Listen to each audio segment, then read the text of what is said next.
Hello everyone, my name is Paul Rogers and welcome to another video interview with East Boston Open Discussion. To join the discussion, go to www.eastboston.buzz.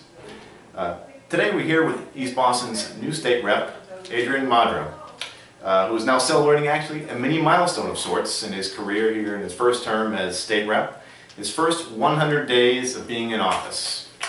First off, thank you, Adrian, for joining me here today. Thank you, Paul. I have to admit, it doesn't seem like more than a week ago that we saw you at your inauguration day. Yes. You know? It has gone very quickly. Yeah, congratulations on your first 100 days here. So before we get down to any of the specific issues here, maybe you can, now, obviously you're transferred over from some working under the prior state rep, Carlo Basil. Now obviously you were assistant and working directly with him on lots of different issues here in the State House. Tell me about that transition and what you've learned in your first 100 days and how you've adapted your style. Certainly. Honestly, Paul, the transition has been rather seamless. I've been able to hit the ground running and get right to work. And you know, I'm just so grateful for the mentorship and guidance that Carlo gave me over the past 4.5 years where I was a staffer for him. You know, he really allowed myself to attach, he allowed me to attach myself to his hip. And, you know, whether it was the legislation, speaking engagements, the constituent services, community issues, I really got to get a great grasp of what was going on in the building and in the community. And I've been able to translate that right into being the state rep. So, you know, that's all really thanks to his mentorship and guidance. That's great. Yeah, I think that was obviously a key point in your campaign. You'd be able to hit the ground running, so to speak. So, but we can talk about some of the things, specific things that you've been working on here in the State House over the past 100 days. Now, obviously, one key issue that's important to a lot of East Boston residents is housing and rents and development. Maybe you can at least kind of give us an idea of what you've been doing on that front as far as you know, working on helping to you know, people that are, you know, 70% of the population in East Boston that's renting right now. Maybe you can give us a little idea of what you've been up to on that front. Sure. Well, I will, you know, just off the bat, the majority of my 100 days has been spent focusing on the state budget thus far. Fair enough. Which, you know, now is in Governor Baker's hands, and we expect him to sign it, I believe, tomorrow. So, you know, it'll be nice to have a budget for 2016 ready to go. Well, while we're on that topic here, we'll come back to that in a moment. Maybe you can at least tell us a little bit about the budget. Sure. And you know, some points about what's in it for East Boston. Certainly. You know, one. Certainly. So I was sworn in April 8th, I believe, and pretty much a week and a half after that, we started budget debate. Sure. So I was, it was really fortunate that I had the previous experience under Rep. Basil, because while this was my first budget as an elected official, I had been through 4 budgets prior to this. So it certainly wasn't my first time at the rodeo. And really, I was able to leverage the relationships I built within the building in the past almost 5 years through the budget process to make sure that East Boston got, you know, what we needed, what we deserved. I asked for 3 budget amendments, Paul, and the total ask was for $300,000. I ended up with all 3 amendments for $220,000, which was very good for the first bite at the apple. Excellent. And my 3 budget amendments were. One was for Constitution Beach. It's under the jurisdiction of the Department of Conservation and Recreation. Sure. However, you can see the airport runway right from the beach. So it is a public safety issue, and we do need public safety officials monitoring, patrolling the beach and keeping us safe. So I submitted I received a budget amendment for $25,000 that ensures that the state police will do the public safety patrols on Constitution Beach. I was able to get through a budget amendment for $75,000 for the East Boston Neighborhood Health Center. This was an issue I learned about as a board member on the health center. Basically, they have a 24/7 emergency department offering a whole array of services, 24 hours, 7 days a week. However, there was a gap in service for substance abuse counselors in the nights and weekends. So if a young person in East Boston who's struggling with addiction were to go into the East Boston Health Center Friday evening, they would be told, you know, sorry, there's no one on staff, you have to come back Monday morning. That to me is unacceptable. When folks reach out to help, and it's not easy to reach out for help, when folks reach out, we need to make sure that our neighborhood health center, which not only services East Boston but the surrounding communities, is there to help them when they need that help. Because the reality is, Paul, that individual, they might OD that weekend. Right. They may never ask for help again. So I was able to get $75,000. That'll close the gap, and now we will have a 24/7 substance abuse counselor in our neighborhood health center. And then lastly, the third budget amendment I was able to get through was for $120,000 to support one of Project Bread's programs. Project Bread is a local nonprofit in East Boston. It's actually the largest anti-hunger agency in the state. And they have a whole, they have a number of programs. One of them is called the Farm to School Initiative. And what they do is they take locally sourced produce, fresh fruits and vegetables from farms in Western Mass, and they get them into the public schools in Boston and beyond. And so that was important to me because we need to make sure our kids are eating healthfully. It helps combat obesity, things of that nature. And so I'm just very grateful to Speaker DeLeo for helping me in the budget. Also Chairman Dempsey, who runs Ways and Means, and again a big thanks to Carlo for letting me learn this process, because it would have been very tough had I had no experience in the budget. So after a week and a half after getting sworn in, to hit the ground running like I was able to do. Now, speaking of Leo, now you've been able to, you've obviously had a lot of experience in the past working under Carlo, so you were able to imagine leverage to a certain degree some of those relations you may already have had from your previous experience here. Yes. And so I know that navigating the ins and outs of the State House can be a little tricky from a rep's perspective, for sure. But that comes in handy though when it comes time to negotiate on budget issues, line items, and etc. Absolutely. So, absolutely. Now, getting back to the other issue there, I know we kind of skipped ahead there a little bit, but getting back to the issue with housing, development, rents, obviously these are all big ticket items that are issues that are relevant to East Boston residents, owners as well as renters, landlords, developers. So maybe you can at least speak to that issue right now. Sure. Because obviously there's evictions that are going on right now. There's some debate on how to handle those sorts of situations. Maybe you can address that. Sure. First of all, no secret, we have a development boom in East Boston right now. We're arguably one of the hottest real estate markets around. And, that has, it certainly has elements of excitement. And, I think that the luxury development we're going to get on the waterfront is going to benefit the community long term in terms of investment, in terms of gearing up our local economic engine, things of that nature. We're going to bring more people into the community. They're going to spend money in our restaurants, our small businesses, and such. However, it does present challenges. Anytime you have a barrage of development like we're experiencing, because we have rents and property values increasing at an alarming rate. Such that folks are having difficult times keeping up with it, and we're already seeing long-time residents being forcibly displaced. And this is something I talked about on the campaign, and it's something I firmly believe in. But East Boston is and has always been a community that welcomes all, and that gives people an opportunity to begin to achieve the American dream. That's what a gateway neighborhood should be.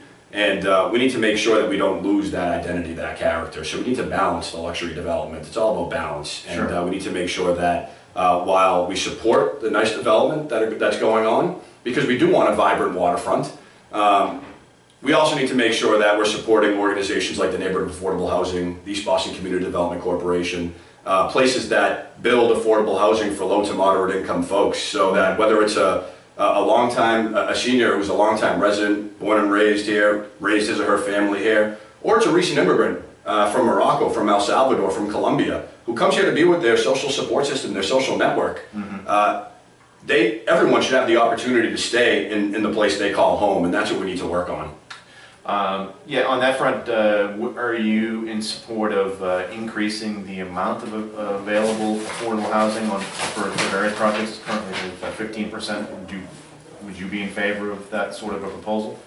I'm certainly in favor of building more affordable housing in East Boston. Affordable housing is a very broad range, right? It stretches from low-income housing, Section 8, to affordable housing is also 80% of area median income, which is folks making a very good salary. I mean, I'll tell you, when I was working for Rep. Basil, I qualified for any of that affordable housing. So there's sometimes a misconception that we have to fight in the community about what affordable housing is. Some people think it's a scary term. Sure. But the reality is, many of our friends, our neighbors, are in a type of affordable housing. And we need to make sure that we're creating a balance so that there's enough stock of affordable housing to keep folks here. Sure. Now there's obviously two fronts on that side of things. One where people are experiencing rents that are going up, and at the same time they're not seeing their incomes going up at all. So now obviously this is also kind of related that on another issue of labor protests at the airport at Logan, where workers were basically fighting because they realized on the one side they're paying a much larger percentage of their incomes for housing, while their housing costs are increasing, their pays are not going up. So what would be your opinion on that, on supporting the labor front? Well, they had a demonstration in front of the State House a couple weeks ago, 2 or 3 weeks ago, and I did stand in solidarity with the airport workers and spoke in favor of, in support of their efforts to get a fair wage, to get benefits, to have set schedules so they know when they can take their kids to school, when they, how they can plan their lives. These are folks, many of whom live and work in East Boston, who are getting treated completely unfairly, and no one should be forced to work 15 jobs in order to put food on the table for their families. No one should have to choose between taking their kid to school, going to the hospital, taking a sick day, or losing their job. Right. And that's what folks, that's the reality for many folks in East Boston, Paul. And that's not right. That's not right at all. And so, they need to do a better job. The subcontractors at Logan Airport need to do a better job and understand that we have hardworking men and women in our community who are just trying to support their family and get better opportunities for themselves and their children. Well, in many instances, they are in essence dedicating their lives full time to these employers and earning minimum wage or barely above minimum wage. Yeah. So that's, obviously that's it's going to be a difficult task for. Certainly. On that front as well as on the housing front. These are very black and white issues to me, and everyone deserves a prevailing wage. Everyone deserves to have benefits, sick days, things of that nature. Things that the everyday, the average, folks enjoy. Those folks should be having those same benefits. Would you advocate for having more governmental sort of input into the rent negotiation process, but in particular, not necessarily for individual landlords or smaller landlords, but for the supposed corporate entities that have been getting involved in East Boston? Sure. So, since rent control was done away with, we no longer have a mechanism to control rents, and landlords are well within their rights as landlords to raise rents as they see fit. And the reality is, East Boston being as desirable as it is right now, rents are rising quickly. What we need to make sure, though, is that the landlords are renting legal apartments, right? And I think that's where we have an opportunity to really crack down. There are many awful landlords. Many of them are these big corporations who are renting. The absentee landlords. Right, the absentee, exactly, who leave the front of their buildings littered with trash, who are renting apartments that are illegal or substandard, and they prey, particularly on the immigrant community, and knowing that they're less apt to go to an elected official, to the police, to seek help. Less powerful, Exactly. So the onus is on us as residents and elected officials, community activists, to stand up to folks like that and to make sure that we're getting the city out to those units, inspecting those units, making sure there's things like 2 means of egresses, that they're that they're living in good conditions. No one should come here and live in substandard conditions. Right. And that's really what we have to crack down on. Okay. Now, on the related issue with the airport. Now Massport. Now there's obviously been on your first 100 days, you've had a few issues there that have cropped up. Maybe you can give us a status update on some of those areas. The dog park, noise abatement from planes overhead, and one very positive aspect is the new Neptune Road Park. You can kind of just a little fill in on that. So the dog park is in the works. That is very exciting. It'll be East Boston's first dog park. Now that was obviously something that your predecessor had started last year. Right? Yes, that is correct. And I'm not sure when. I can't remember when it's going to be completed, but it's certainly in the works and will be completed shortly. the Neptune Road Edge Buffer, kind of a mouthful. I agree, yeah. That was a wonderful, wonderful event. I'm 26 years old, so I don't have memories of the Neptune Road neighborhood or of Wood Island Park, but I'm a lover of history, and you can't grow up in East Boston without hearing the stories, learning the history of that neighborhood, of that park, which was designed by Frederick Law Olmsted, the legendary guy who designed Central Park, the Emerald Necklace in Boston. To think we lost such a jewel, right? But it was a great event, not only because we're getting another beautiful open and green space, but it was really symbolic, Paul, because it was an opportunity for Massport to recognize the errors of their past, right? And while nothing can ever replace the neighborhood that was lost, the families that were displaced, the homes that were razed, or the park that we lost, this was one symbolic way of giving a respectful nod to the history of that place, just to know that it has not been forgotten, and now through the interpretive panels that they've installed, etc., that the history will never be forgotten. On the noise abatement front, I recently wrote a letter, and this is something I also campaigned on, about looking to increase monies for soundproof windows, trying to hold the FAA's feet to the fire to ensure that Massport and the airplanes that use Massport, Logan Airport, are taking the water route. Otherwise, the not flying over the community as often as possible. The head-to-head. Exactly, head-to-head operations. So I did write a letter to the FAA about a week and a half ago that Councilor Matina and Senator Petroselli signed on to. It was a letter to the FAA essentially saying, reaffirming, we're asking them to reaffirm their commitment to soundproof windows, because every year they're actually reducing the amount of money that we get, or that the airport gets, for soundproof windows, because they're saying there are less airplanes, they're becoming bigger, the engines are getting less noisy. Yeah, the engines can get less noisy, but we all know, as East Boston residents, it's still loud. It's still loud. And so, we wanted them to reaffirm their commitment to soundproof windows, and also to, really hold Logan Airport's feet to the fire to make sure that they're following the head-to-head operations, which is a legally binding agreement that they should be following. Right. Now, to be clear on that front, the head-to-head operations are strictly those on the overnight operations, correct? Basically, what the program is supposed to do is that they have to take airplanes have to take the water route, not flying over the community, in every instance possible, except in instances of high wind or poor weather. However, that's not the case. I see it. I live right over the flight path on the top of Eagle Hill. We're right underneath the flight path, and there'll be beautiful days with no wind, and the airplanes are coming. Right. Similarly, I often get woken up in the morning by airplanes, and I get woken up at night, 2 in the morning, by airplanes. And yes, that may be anecdotal, but I'm not alone in these real-life experiences of East Boston residents, and they need to do a better job at protecting our community. Believe me, I live not too far from where you're at, and I completely agree. There's plenty of days when they are just flying right over, and it's particularly when it's turning takeoffs. It's really noisy for the neighborhood. Now, obviously, we all live there. We accept to a certain extent that they are an airport, but there comes a time when they need to live up to their level of responsibility. Exactly. Okay, so another hot button issue that did crop up recently from the Office of Campaign and Political Finance was this issue of corruption that was found in capital waste. Now, obviously, that was affecting a number of East Boston politicians, including yourself, but they did not, to be clear, there was no wrongdoing found of any of these Boston politicians. But in terms of the wrongdoing that was accepted and provisioned onto capital waste, do you feel that the punishment was just, or do you feel that some people have called for their contract to be reneged, or do you feel what do you feel on that issue? What are your feelings on that? It was quite a shock to me, and definitely not how not anything. I didn't expect that in my first 100 days in office.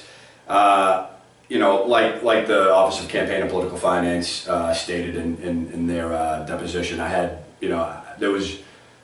of us knew. There were 10 politicians impacted. None of us had any idea. We accepted a check with a name and an amount, just like anyone, whether it was Paul Rogers donating or Adrian Madaro cutting a check. I saw a name and an amount. What was going on was certainly unacceptable, and moving forward, number one, I'm fully complying with OCPF's determination. I have to disgorge $1,500 of my campaign funds. I will be donating that to 3 nonprofits in the community. I'm still deciding where those monies will go. And I won't be accepting political donations from those gentlemen again. Okay. So other than that, I believe that they have struck an agreement with OCPF and that they are following the guidelines set out by OCPF. Okay. Now, there were some people in the community that felt that this should potentially jeopardize their contract with the city. Any feelings on that? Or? I think it's something the mayor should look at, certainly. Okay. Now, along the lines of waste, capital waste, on a different segment, keeping East Boston clean on that agenda. Now, nothing to do with the trash pickup or anything, but just simply litter in the streets. We get a lot of people who complain about the litter in the streets, keeping the sidewalks clean, absentee landlords keeping their properties clean. Education regarding recycling, trash disposal, littering in the streets for both from a school level, public school level, as well as maybe from the business perspective. Do you have a plan or agenda on that front? There's a few things that I think we can do, Paul. Number one, just off the bat, and this is something I've seen in other cities. I was recently in Montreal, and in their public parks, not only do they have trash bins, they have recycle bins, which I thought was great. I've seen that in other cities as well, here stateside. We should be doing that, right? We should be encouraging recycling. Sure. And if people are in a park, why would you put plastic in the trash? Put it in the recycle bin. And I think it's a great message also to send to our young people, to get them used to that at a young age. But what we really need to do in East Boston is, in my opinion, threefold. Number one, you got to have education, right? We got to educate residents, business owners, how you put out trash, when to put out trash, what's an acceptable way to put out trash, right? The city of Chelsea is doing something really interesting where they won't pick up trash unless it's in a city of Chelsea trash bag. That trash bag has an odor repellent, and it's like a 2 or 3 ply bag that can't be ripped open by an animal. Now, those are bags that residents have to purchase directly? They can buy it at City Hall, at corner stores. I mean, they're very, it's been publicized and it's working well. I think that's, granted, Chelsea's a much smaller city, right? So, sure. But that could be a case study of something we could move towards, because oftentimes I see folks putting very thin single-ply trash bags out, CVS bags even, right. Shaw's bags, sure. Filled with trash. Animals rip it open, trash pickers rip it open. I do something simple to avoid the issue with trash pickers. I separate what they're going to take, right? And then they don't go through my trash. They know my house, here's a bag for them, right? And they take it, right? And that seems to work. So education is one thing, enforcement is another. We have one code enforcement officer in East Boston. He does a great job, but he's one person. Right. And one person can only do so much. A lot of businesses, a lot of residents. It's a lot of ground to cover for one person. Sure. I'd love to see the city make an investment in giving us some more code enforcement officers. Okay. And I'm sure we as a community, we're not alone in that need for code enforcement. And then I think the third thing is really just a social responsibility that we all have as residents or as business owners of East Boston. When I was growing up, I remember a time when everyone swept in front of their home and business. Trash, when I was a kid, Paul, trash was not the issue like it is today. Somewhere along the line, we lost that, and I know on any given weekend, I'm out there in front of my house, my mom does the whole block and the whole square. Right. Sweeping.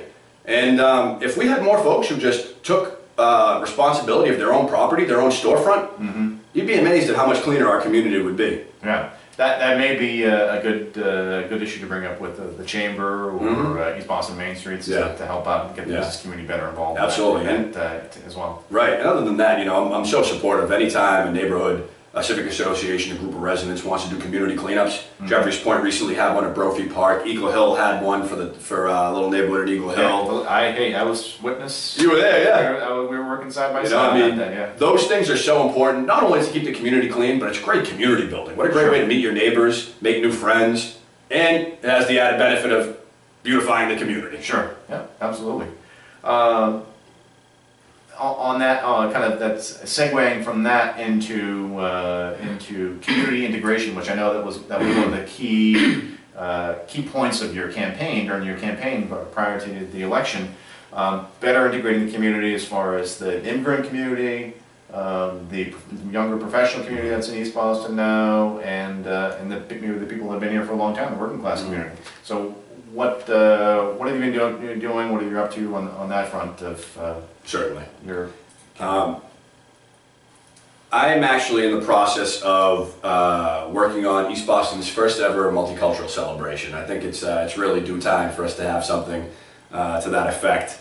I remember growing up in East Boston, we used to have an annual Italian feast near Central Square, and it was incredible. It brought everyone there. That's long gone, and now today we have the Colombian Festival, the El Salvadoran Festival, which are both very fun.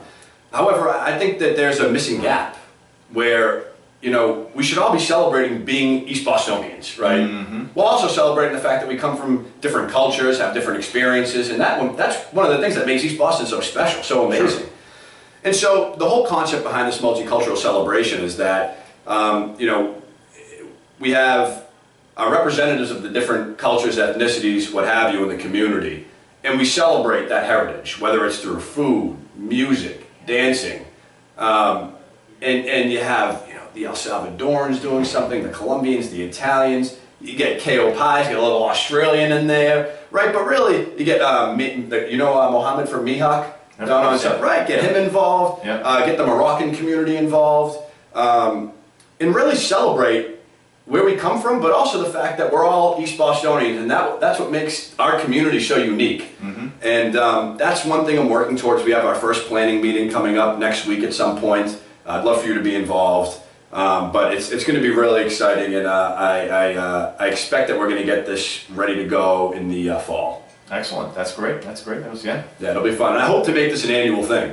Yeah, that's great. That definitely fits in, I think, with the theme that you had all along in your campaign. That's good to see that you're following through on that. That's the whole aspect here is taking a look back on your first 100 days. Now,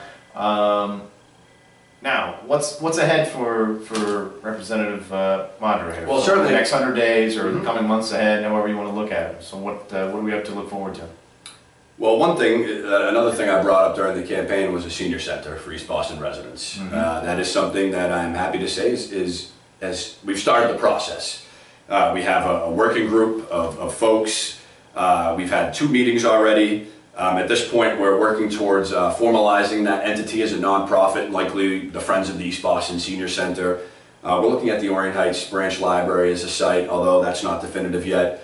We're in the process of retaining an attorney in order to help us with the 501c3 paperwork. Sure. And in the fall, we hope to have our first fundraiser, because ultimately, we can't count on the city or the state to do funding for a senior center. We need to take the onus of that as a community. Right. And seniors are the backbone of our community. And so everyone should feel invested in this, because sooner or later we're all going to be there. Right. And here we have an opportunity to create a state-of-the-art senior center dedicated strictly for seniors. So they're not getting kicked out for sports, not getting kicked out for after-school programs. They will have a senior center where they can drop in anytime, any day, and there'll be a whole vast array of activities and fun things for them to do. And that's something that's really, really exciting. I think it's something that has been lacking in our community for many years, and I really look forward to bringing that to fruition, making it a reality. Yeah, that's great. On the continuing on this line of speaking towards the future of East Boston, maybe Boston more generally, have you taken a position on the latest proposal for the Olympics, Boston 2024? I haven't. I think it's still too early as a legislator to make an informed decision, because we just don't have enough information. I do have some concerns, principally how public financing is going to be used. Is it going to be used to pay for stadiums? Is it going to be used to pay for transportation infrastructure? Secondly, what's the liability that the city of Boston is going to have? I'm a little concerned about that. The reality is, Paul, when you sign the agreement with the International Olympics Committee, it's the host city that signs that agreement. Sure. It's been said that Boston is going to be the host city. Once you sign that agreement as the host city, you are on the hook, or we as a city are on the hook for any cost overruns. Sure. That's very concerning to me, Yep. right? What does that mean? And I know that the Boston 2024 is looking into insurance to cover any of these cost overruns. However, we don't have that. That's nothing's final yet. Right. They have it. It's conceptual. So you know, until we have a lot of these the financing schemes and whatnot worked out, I don't think I'll be able to make an informed decision. I really want to make sure that the position I take is respectful of the residents, the hardworking men and women in East Boston who want their taxpayer dollars used in an appropriate way. And that's a good question, because one of the key issues that has arisen on that front is that in this bid 2.0, so to speak, they're requesting taxpayer, basically tax breaks for the development project. So it's not necessarily asking for money, but in another way, it is asking money from the taxpayers. Right. They're not going to have to pay taxes on those things. Right. Transportation. So that I know you obviously passed the Senate and the House of Representatives. They passed the budget. They've got a budget, and it has addressed certain T-related issues here going forward for the future. Do you see additional issues that could be better addressed as far as the T is concerned? Because obviously, I think the big fear is that one, we don't want to see another winter like we did last winter with the T shut down pretty much. Trust me, I was out there door knocking. I don't have another winter like that either. Right, I know. Believe me, we had enough of that. And in fact, our snow obviously just melted. Just melted this past week finally. Going ahead to the future, transportation. What can East Boston look forward to as far as? I think we took some steps in the state budget in order to give the executive branch some powers that the governor was looking for in order to rehaul the transportation system, the MBTA. We did finally get a snow melter. Mm-hmm.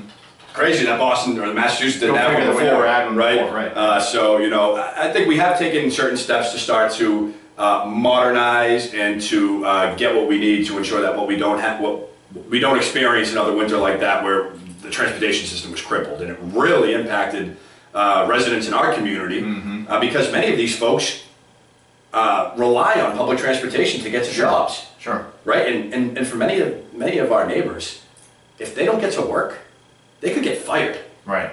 Oh yeah. You know, so. Emergency personnel, airport workers, It was a big concern, yeah. So, across the city. We got to make sure that doesn't happen again. Yeah. Moving forward, I'm sure there will be some other transportation reforms. I'm not sure what that will look like. The speaker has said that we won't be taking anything up this summer, so I expect we'll start discussing a larger transportation bill in the fall. But things that are certainly on my to-do list. First of all, getting the ferry system up and running. By way of history, they had the original bid. It came in way too high. They were originally going to use refurbished ferries. They sent out a new bid. They decided to go with building new ferries, and at this point the ferries are in the process of being built. So the water transportation via ferry will be a reality for East Boston, hopefully within the next several months to a year, maybe even a little more, I'm not sure, but that will become a reality. We're moving towards connecting... From Lewis Wharf, correct? Right, from connecting East Boston, Charlestown, the North End, and South End. Connecting all the waterfront communities. And I mean, think about it. When our waterfront's up and running, and I envision it to be a vibrant, hopping place with businesses, cafes, restaurants, bars, you can have people coming from the other neighborhoods, taking the ferry, which will be subsidized, right? Taking the ferry right to East Boston, frequenting our restaurants, our bars, with that gorgeous view. Right now, East Boston folks go to other neighborhoods in order to have a good time. It's about time that we had folks coming to East Boston. And I really think the ferry would be a step in the right direction. Other than that, we are moving towards connecting the Silver Line and Blue Line at Airport Station, something that should have been done originally, but now will be complete. The Silver Line is also being extended to Chelsea, which would be good. Right. But long-term things that I'd love to see, and this is like my wish list here, we're talking. Blue-red connector. Yes. Huge, important issue for East Boston residents. In fact, I recall you being at a meeting not too long ago with us on that very issue. Yeah. I mean, that's something I'm unequivocally in support of. It's really an economic justice issue for East Boston residents. You have folks, we have residents in East Boston who right now do not have access to one of the largest actually two of the largest job growth sectors in the city or in the region. One is in Cambridge with the tech and hospital industry they have there, and the other is the South Boston waterfront. Without a ferry transportation system, without a blue-silver connector, without a blue-red connector, those connections aren't happening. Right. And our residents are going to have a real difficult time getting access to those jobs. Extending the blue line to Lynn, right? I see that as a no-brainer. Expanding or making the north-south rail link, right? Expanding South Station. These are all long. These are important transportation infrastructure projects that are really long-term. They got to happen though, and I hope that they eventually will. Yeah. So I mean, on the I think probably north-south rail link, that's a big project. That would be a massive project. Blue-red connector, that's certainly doable. I think that's one thing. I think a lot of residents, a lot of commuters here in East Boston are anxiously awaiting it. Hopefully someday that they'll get access to it. Yeah, hopefully I think there's you'll get a lot of support from your constituency to on that front. Well, I just want to thank you here again for today, for coming in, for allowing me to come in here and chat with you today and give us a little summary of your first 100 days and a little look forward ahead too. And off camera here, we have Luis Bravo here from El Dorado Latino, and Adrian here is ably assisted by Lena Martina. She's been great. Wouldn't be here without her. Wouldn't be here without her. She was a great campaign manager. She's a top-notch aide. I'm lucky to have her.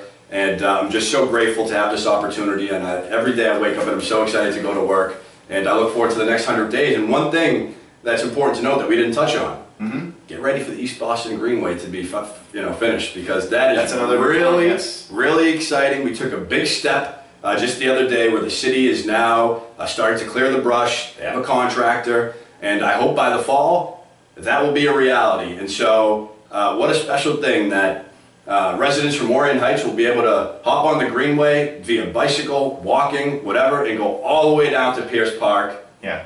We'll be the only community that has that resource. It's great that we have it, but it's that short distance of going there from the lookout down to Constitution Beach is going to make a huge world of difference as far as the community is concerned. It's so true. And to think that little quarter mile has been the biggest hurdle in this whole thing. Exactly. But we're getting there, Paul, and it's going to be quite an asset for the community. I completely agree, and I'm glad to see that everyone was able to get it, make it all happen here in reality. So, Paul, thank you for the opportunity. Always a pleasure chatting. Likewise, and again, congratulations. Thank you. Day number 100. Thank you.